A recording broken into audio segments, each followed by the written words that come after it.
você faz a gasolina, porque ela nunca foi barata. Claro que agora tá estourando, mas ela nunca foi barata como deveria ser, cara. Cara, é que assim, vamos lá. Vamos falar especificamente de gasolina. Gasolina, como é que forma o preço? Metade é produção, metade é imposto.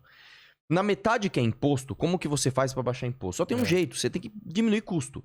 Você não consegue baixar imposto se você não diminuir custo. Então é tudo isso que a gente fala. É enxugar privilégio da elite do funcionalismo público, é enxugar o número de cargos, é fazer reforma de previdência quando precisa, essas coisas. Você precisa enxugar o gasto público para que você cobre menos imposto. Na parte da produção, nós temos um agravante, né?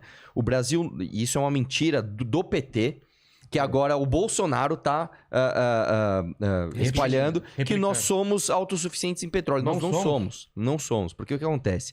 A história do petróleo aqui é muito complexa, mas a evolução da exploração de petróleo e a evolução do refino do petróleo seguiram caminhos diferentes. E ambos com o monopólio da Petrobras.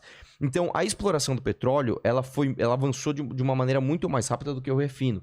Ou seja, a gente começou a fazer ali grandes refinarias de petróleo pesado, que é o petróleo mais fácil de você obter, mas que ele é um petróleo pior. Entendi. E aí a gente avançou na exploração, então a gente começou a pegar petróleo muito bom, só que a nossa refinaria não está pronta para isso. Não dá conta? Não é que não dá conta, não consegue, não é número. Merda, cara. Então o que a gente tem que fazer? A gente tem que trocar esse petróleo com o exterior. Quando você troca o petróleo com o exterior, você perde, né? Não é só isso, cara. Você dá E o preço vem em dólar. O preço é em dólar. Então, o que acontece? Até no nosso custo de produção, então vamos por duas bolinhas aqui. Tem a bolinha imposto e a bolinha produção. Na bolinha imposto, redução da máquina pública, etc.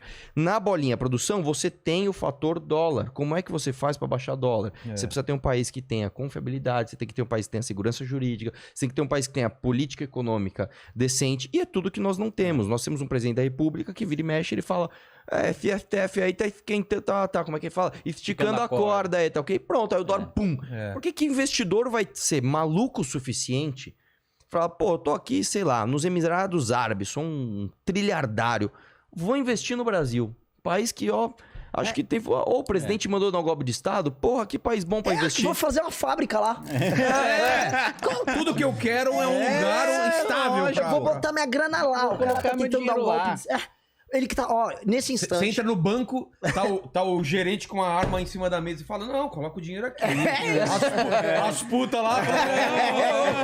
Esse banco é legal. E assim, o nada faz sentido no Brasil. O Brasil... Não, mas só pra terminar esse negócio do petróleo, por que esse lance do refino, por que a gente não evoluiu? Porque muito caro? Não é só isso, porque infelizmente a gente aqui tem o monopólio da Petrobras, você não pode simplesmente concorrer com a Petrobras.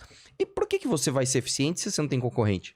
É basicamente isso. Eu tô aqui de boa, ganhando meu salário, financiando a campanha do presidente aqui, no caso do Lula, né? Que vai me manter aqui. Então, eu vou evoluir pra tem um outro ponto da Petrobras mas também. O monopólio fode alguma coisa ou não daria? Contrário. Não, melhor contrário, país. daria, melhor. Quais são as amarras? A amarra é o corporativismo de indicação política da Petrobras, né? Porque aí você perde muito poder. O Estado, o governante perde poder. E isso é um entrave político para isso. Sindicato de trabalhador da Petrobras, com medo de ser demitido. E de refinarias, etc. Enfim, é um negócio bilionário. Mas um presidente com vontade política, ele consegue fazer isso? Consegue. Claro que difícil. consegue. Não é fácil, mas ele consegue. Imagino que não seja tão fácil. É que no caso, assim, nós não tivemos nenhum presidente, desde a redemocratização até agora, que sequer tentou. Entendi. Ele nunca... Não é que não conseguiu, não teve a intenção. Todos foram contra, Até hoje, todos foram contra. Entendi. Inclusive o mito. O privatista, o liberal, ele é contra, várias vezes. Não, mas na campanha ele falou que ia fazer alguma coisa? Não, na Petrobras ele falou que era uma das únicas que ele era contra. Caramba. Foi uma das únicas promessas de campanha que ele manteve.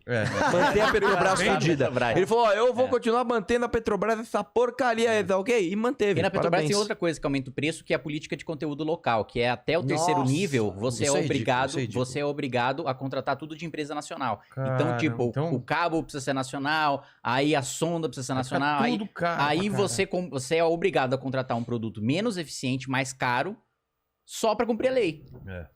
É ridículo, cara. É assim, é uma coisa que você fala, é inacreditável. Mas hoje eu acho que o que mais pesa na gasolina é o dólar mesmo, é a falta de confiabilidade do país. Eu tava outro dia, reunido com um grupo de empresários japoneses que tem empresa no Brasil. E aí eles estavam falando, pô, é claro que o dólar vai estar disparado. Vocês têm um presidente da república que toda semana cria uma crise diferente. O país de vocês está com inflação batendo 2 dígitos, o Congresso Nacional ficou 2 meses debatendo voto impresso. que vocês querem? O país isso eu não país de entendo, vocês tá Tá uma quebrado. pandemia, um monte de merda, os caras estão discutindo voto impresso. Não, e velho. vou te falar mais, cara. Você vê, e o cara, ele trabalha tanto na mentira, o Bolsonaro. Esses dias eu tava na academia, eu tava ouvindo um personal falar pra aluna dele. Porque você vê esse preço da gasolina aí? O Bolsonaro zerou os impostos federais na gasolina e os governadores subiram ICMS. Cara, é mentira! Aí eu fui falar, o cara fala, desculpa, cara, eu tava ouvindo a tua história aí. Você sabe que é mentira isso, né? É mentira? Mas, cara, quando eu peguei a notinha da gasolina, Eu ia comentar disso. eu olhei lá e tá zero. Por favor, Renan. Não, o ponto é o seguinte: a gente tem duas formas com que o governo brasileiro aborda essa questão do aumento do preço da gasolina. Teve a Dilma, que ela destruiu a Petrobras, e a verdade é o seguinte: tem petista assistindo, o petista tá jogando, o Bolsonaro, não sei o quê. Calma, O né? PT arrebentou a Petrobras e não foi com a roubalheira do Petrolão, foi com a política de preço. A política de preço do PT, na época do governo Dilma, pra fazer populismo com o preço da gasolina, ela destruiu a Petrobras. Aí, beleza, começaram a Ela reconstruir. não fez a lição de casa e Ela mesmo assim, baixava artificialmente o preço, tá. fazendo a Petrobras ter prejuízo. não cortando gasto nem nada. Isso, exatamente. E E foi aí- o que o Maduro fez na Venezuela. Deixou Real preço. a gasolina quase, tipo, de graça. E agora o nego tá lá, mano, trabalhando de bicitaxi. Num país que tá nadando em petróleo. Continua aqui o... E aí, qual é a tática do Bolsonaro? Ele não vai fazer isso. O que ele fez foi exatamente isso que o Arthur falou. Como ele quer arrumar briga com os governadores, que o Bolsonaro tá desde o primeiro dia de mandato tentando dar um golpe, acho que é uma coisa pra gente abordar isso Isso bastante hoje. Ele joga isso do ICMS e é muito esperto da parte dele jogar o ICMS, porque os estados vivem do ICMS e os estados estão quebrados. E na hora de cobrar, o Arthur teve posto de gasolina. O ICMS de posto de gasolina e o ICMS de combustível é vaquinha leiteira, que os caras chamam. Que é basicamente o dinheiro mais fácil que o governo estadual coleta. É fácil de coletar esse dinheiro de ICMS de posto de gasolina, é fácil de você medir e coletar dinheiro de combustível, e isso ajuda a financiar o governo estadual. Os governos mais eficientes estaduais, eles cobram alíquotas menores no imposto sobre o combustível. Então, em São Paulo, o imposto de combustível São Paulo é o menor de todos, é o menor né? de todos. Rio, que tá quebrado, É o maior alto, de todos. por isso que a gasolina é tão cara no Rio. Então o que o Bolsonaro faz? Ele joga a culpa nos governadores de forma mentirosa, porque as alíquotas não se alteraram desde que o Bolsonaro entrou, e aí ele joga a culpa porque ele sabe que ele joga a pressão das pessoas sobre os governadores, e como os estados estão quebrados, e a maior parte dos estados estão renegociando, ele quer enforcar os estados. Porque tudo que o Bolsonaro quer é gerar crise. Então, em vez dele ver o problema... A abordagem petista quando ele vê um problema com o preço do petróleo. Vou fazer um populismo e destruir a Petrobras. A abordagem do Bolsonaro. Vi isso, eu vou dar um jeito de jogar as pessoas pra tentar dar um golpe. E é sempre isso.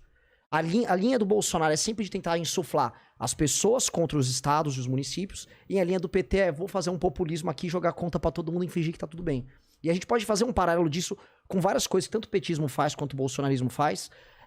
Com construções, um de um populismo espalhando a conta pra geral e o Brasil quebra depois, e o outro como preciso gerar um conflito. Então a tática do bolsonarismo agora é essa. É o que o Arthur viu na academia, é o que eu vi ontem pegando um Uber no Rio de Janeiro, o cara, não, mas porra, olha lá, olha a notinha do combustível, não sei o quê. Tá, meu irmão, a alíquota do ICMS era a mesma quando não tinha o Bolsonaro e o preço não era esse. Não, e outra coisa que as pessoas esquecem, desculpa, na nota ela sai o ICMS, mas não sai muitos impostos que estão de substituição. Por exemplo. Por exemplo, impostos federais. Ali você não tem tá. ali uma Escrito, relação. é. Porque, por exemplo, quando você... Isso é uma coisa que é outra coisa que tem no Brasil, que é só no Brasil. Eu sou um distribuidor de combustível. Eu compro de quem produz e vendo para quem vende no produto final. O que acontece? Quando eu compro de você, eu já pago o teu imposto. Tá. Quando ele compra de mim, ele já paga o meu imposto. E quando o cliente vai comprar dele, o cliente paga o imposto dele. Tá. Porque isso é uma maneira de o governo dizer assim, um vai fiscalizar o outro, entendeu? Que é um absurdo. Porque você está jogando a culpa... Se você sonegar, a culpa não é minha, cara. A culpa é sua, não é minha. Então o governo meio que faz essa substituição, que eu acho um completo O absurdo. que aumenta a complexidade tributária. Exatamente. Aí fica fácil de um Bolsonaro da vida mentir, porque o cara não tem como entender de onde vem. Cara, você não sabe. Nós temos a carga tributária mais complexa do mundo. Então não tem como um presidente da república falar, isso é culpa dos governadores. Não, e o teu papel, cara? Que lei trabalhista você ajudou a desburocratizar para que o custo do Brasil diminuísse? Que política econômica você fez para que o dólar não fique tão alto? O que você fez, inclusive, você como presidente da república, para juntar os governadores e achar uma solução No meio conjunta? da pandemia, ele fez um decreto para aumentar o próprio salário.